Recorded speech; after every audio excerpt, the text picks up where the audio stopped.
विधानसभा चुनाव से पहले कांग्रेस की अहम बैठक 24 जून को दिल्ली में रखी जाती है। झारखंड के 21 दिग्गज नेता दिल्ली के लिए रवाना होते हैं और लगभग 2 घंटे ये बैठक चलती है। कांग्रेस के राष्ट्रीय अध्यक्ष मल्लिकार्जुन खड़गे की अध्यक्षता में ये बैठक होती है और तमाम चीजों को लेकर चर्चाएं होती है कि किस तरीके से इस बार प्रदर्शन करना है। इसके साथ ही आप सभी को एक जानकारी दे दें कि सुबह सुबह यानी कि 10 से 11 बजे के बीच में झारखंड कांग्रेस के प्रभारी जीए मीर दिल्ली से राजधानी रांची पहुंचते हैं और सीधा हेमंत सोरेन से मिलने होटवार जेल जाते हैं और वहां पर मंत्रिमंडल के विस्तार के साथ साथ विधानसभा के चुनाव को लेकर चर्चाएं होती है और लोकसभा में किस तरीके से प्रदर्शन हुआ इसको लेकर भी हेमंत सोरेन से बातचीत होती है। इस वक्त हमारे साथ हमारे सहयोगी मदन मौजूद है। मदन, जीए मीर का राजधानी रांची आना, क्योंकि कल एक अहम बैठक दिल्ली में रखी जाती है, फिर जीए मीर दिल्ली से सीधा राजधानी रांची पहुंचते हैं, तो क्या बैठक में कोई ऐसी बातें हुई जिसको लेकर जीए मीर रांची पहुंचते हैं, होटवार जेल जाते हैं, हेमंत सोरेन से मिलते हैं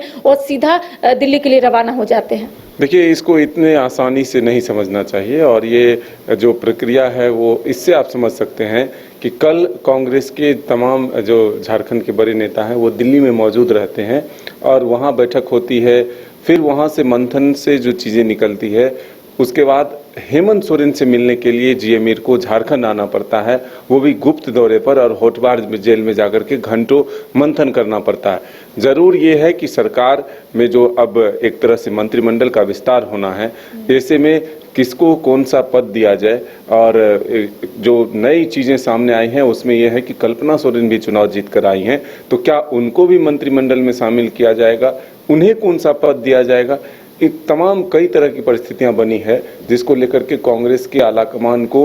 होटवार जेल पहुंचना पड़ता है और फिर हेमंत सोरेन से वहां घंटों बातचीत कर एक रास्ता निकालना पड़ता है। अब देखना होगा कि जरूर जीए मीर जो है जब मिलकर निकलते हैं तो वो ये कहते हैं कि तमाम परिस्थितियों पर चर्चा हुई है, राजनीतिक बातचीत हुई है, हमने जो चुनाव जीता है लोकसभा के उस पर मंथन हुई है, जहां हारे हैं उस पर मंथन हुई है, और हमारे पार्टी के जो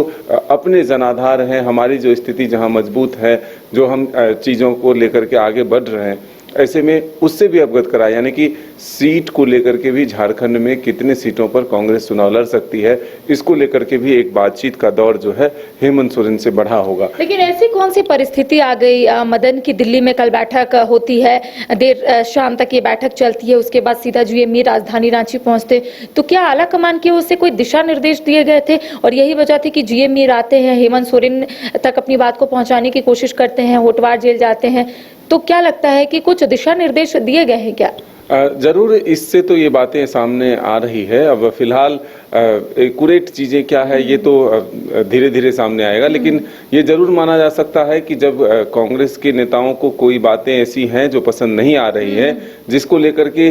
जीए मीर को सीधे होटवार पहुंचना पड़ता है और हेमंत सोरेन से बातचीत करनी पड़ती है, तो ये जरूर है कि मंत्रिमंडल के विस्तार के साथ साथ जो मंत्रियों का पोर्टफोलियो है क्या उसमें भी बदलाव हो सकता है, या फिर जो चुनाव को लेकर के सीट शेयरिंग का फॉर्मूला है उसमें कहीं ज़्यादा डिमांड है या फिर कम डिमांड है। इन तमाम चीज़ों पर जो है चर्चा फिलहाल शुरू हुई है, तो अब देखना होगा कि आज की बैठक में क्या कुछ निकल कर आता है। जो बातें जीए मीर ने कहा कि अब देर करना उचित नहीं है क्योंकि वक्त कम है, अगर किसी को मंत्री बनाना है तो जल्द से जल्द बनाया जाए ताकि वो जनता के काम कर सके और उन्हें समय मिले। तो अब देखना होगा कि चंपई सोरेन भी इशारों में ये संकेत दे चुके हैं कि जल्द से जल्द जो है हम मंत्रिमंडल का विस्तार करेंगे, लेकिन कांग्रेस के तरफ से ही नाम के फैसले में देरी को लेकर के एक तरह से इंतजार था। तो अब देखना होगा कि जब जीए मीर हेमंत सोरेन से मिलकर गए हैं तो क्या फॉर्मूला जो है वो तय हो गया, किसके नाम पर मोहर लगी है ये महत्वपूर्ण है, क्योंकि कई कांग्रेस के विधायक भी मंत्री के रेस में हैं। इरफान अंसारी सबसे ज्यादा अपने आप को रेस में मान रहे हैं, तो क्या किसके नाम पर जो है मोहर लगी है ये महत्वपूर्ण है, और क्या कल्पना सोरेन भी मंत्रिमंडल का हिस्सा बनेगी ये देखने वाली बात है। तो देखिए, जीए मीर सीधा राजधानी रांची पहुंचते हैं, गुप्त दौरा उनका रहता है, होटवार जेल जाते हैं, हेमंत सोरेन से मुलाकात करते हैं और बताया जा रहा है कि लोकसभा चुनाव में किस तरीके से प्रदर्शन हुआ, कहां हार और कहां जीत हुई, इसकी भी समीक्षा कहीं ना कहीं की गई है। इसके साथ ही विधानसभा का चुनाव होना है तो कांग्रेस कितने सीटों पर चुनाव लड़ेगी इसको लेकर भी चर्चाएं हुई है, मंत्रिमंडल का विस्तार होना है। इसके साथ ही जब से आलमगीर आलम ने इस्तीफा दिया है उसके बाद से कई सवाल उठ रहे हैं कि आखिर कांग्रेस की ओर से क्यों नहीं कोई फैसले लिए जा रहे हैं, आखिर मंत्री पद का दर्जा किसे दिया जाता है। एक और जहां जामताड़ा विधायक इरफान अंसारी मोर्चा खोल बैठे हैं, तो तमाम चीजों को कांग्रेस देख रही है और यही वजह है कि जीएम मीर सीधा राजधानी रांची पहुंचते हैं और हेमंत सोरेन से तमाम मुद्दों पर चर्चा करते हैं। अब देखने वाली बात होगी कि आने वाले समय में कांग्रेस की ओर से क्या कुछ स्टैंड लिए जाते हैं, आखिर विधायक दल का नेता के साथ साथ मंत्री पद का दर्जा किसे दिया जाता है। तमाम अपडेट हम अपने दर्शकों तक सबसे पहले पहुंचाने की कोशिश करेंगे। फिलहाल मुझे और मदन को दे इजाजत, नमस्कार। कमाल करते हो जी, बच्चे घूमने की इतनी जिद कर रहे हैं और तुम हो कि तुम्हें फुर्सत ही नहीं मिल रही। अब इतनी गर्मी में जाए तो जाए कहाँ? इस गर्मी में मस्ती और फन का आ गया है परफेक्ट डेस्टिनेशन वाइल्ड वादी, जहाँ है water park, bird park, flower park, trampoline park, amusement park, 250 feet लंबा, जिप लाइन और क्रिकेट स्टिमुलेशन का खूबसूरत नजारा। वाइल्ड वादी, 10 माइल चौक, रांची। वाइल्ड वादी यानी अनलिमिटेड फन और अनलिमिटेड मस्ती।